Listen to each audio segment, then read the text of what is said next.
অভিযোগ অভিমান বাড়তে বাড়তে একসময় মনে হয় মানুষটাকে বুঝি হারিয়ে ফেলব। সেই ভয়টা এতটাই তীব্র হয়ে ওঠে যে তখন আমরা অজান্তেই কিছু অস্বাভাবিক আচরণ করতে থাকি।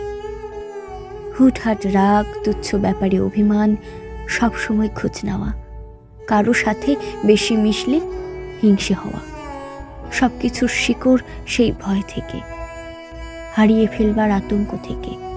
কিন্তু দুর্ভাগ্য এই যে প্রিয় মানুষটা সবসময় আমাদের সেই ভয়টা বোঝে না, বরং সে ধীরে ধীরে বিরক্ত হতে শুরু করে।